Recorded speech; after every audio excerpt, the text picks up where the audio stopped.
आजकाल प्रेमाच्या नावाखाली मुलं-मुली एकत्र राहतात. एकमेकांची इच्छा पूर्ण झाले की एकमेकांच्या जीवावर देखील उठतात. अशीच घटना पुणे जिल्ह्यातील चाकण येथे घडली आहे.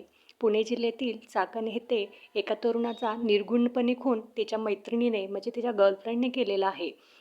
मुकेश कुमार आणि आरती कुमारी ही दोघेजणी पेंगेटच्या एका भाड्याच्या खोलीमध्ये राहत होते. 3 वर्षापासून त्यांचे प्रेम प्रकरण होते. परंतु अलीकडे मुकेश कुमार तिच्या गर्लफ्रेंडला म्हणजे आरती कुमारीला सतत मारहाण करायचा, तिला टॉर्चर करायचा. तिचे तिचे काय असेल ते आपली गरजा भागवत नसे. म्हणून आरती कुमारीने एक दिवस वैतागून त्याला संपवायचं असं ठरवलं. त्यासाठी तिने आंध्र प्रदेशमधून आपला भाऊ आणि भावाची बायको यांना बोलवून घेतलं. नंतर तिथून पुढे त्यांनी त्याचा मर्डर करण्याचा प्लॅन आखण्यासाठी चालू केला आणि त्यांनी दिवसाची दिवस निवडला. तो दसऱ्याचा दिवस होता. त्या दिवशी आरती आणि तिची भाऊ आणि त्याच्या बायकोने मुकेश कुमार याला गोड बोलून संध्याकाळी खूप दारू पाजली आणि कोणाला संशय येऊ नये म्हणून स्वतः देखील दारू पेले. परंतु मुकेश कुमार हा त्यांनी खूपच दारू पेलेली होती. त्यामुळे तो नशेच्या आहारी गेला होता. त्यामुळे त्याला आपण काय करतोय हे देखील समजत नव्हतं. अशातच त्यांनी त्याच्यावरती घरातील जे काय हत्यारे असतील त्यांनी त्याच्यावरती आघात केला आणि त्याला उचलून चाकण चाकण येथील एका काटाची वाडी या ठिकाणी एका झुडपामध्ये टाकून दिला.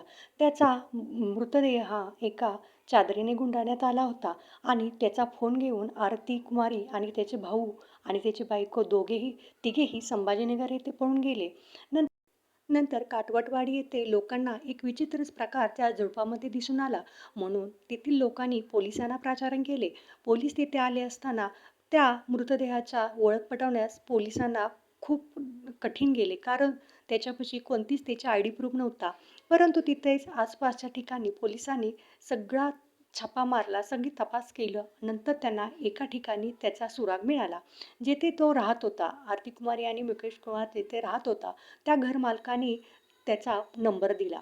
फोन नंबर दिल्यानंतर त्यांनी त्या नंबरवरती कॉल केला. कॉल केल्यानंतर तो नंबर ट्रेस झाला आणि तो नंबर थेट लागला तो छत्रपती संभाजीनगर येथे लागला. मुकेश हा मूळचा झारखंडचा होता. पोलिसांनी झारखंडला देखील जाण्याची तयारी दाखवली होती. परंतु मुकेशचा फोन नंबर ट्रेस झाल्यानंतर पोलीस थेट छत्रपती संभाजीनगर येथे पोहोचले. तेथे त्या फोन नंबर जिथे ट्रेस झाला आहे तिथं पोहोचले असताना तेथे 2 महिला आणि 1 पुरुष असे त्यांना एका खोलीमध्ये दिसले. नंतर त्या पोलिसांनी त्यांना आपला पोलिसी खाका दाखवल्यानंतर सगळं आरती कुमारी याने सगळं काही सांगितलं आणि आपणच त्याला मारले असल्याचा दावा केला. नंतर पोलिसांनी या तिघांना ताब्यात घेतलं आहे आणि पुढील तपास चालू आहे. तुम्हाला काय वाटतं? आजकालच्या लिव्ह इन रिलेशनशिप या नात्याबद्दल कमेंट करून मला नक्की सांगा आणि चॅनेलला सबस्क्राईब आणि लाईक नक्की करा.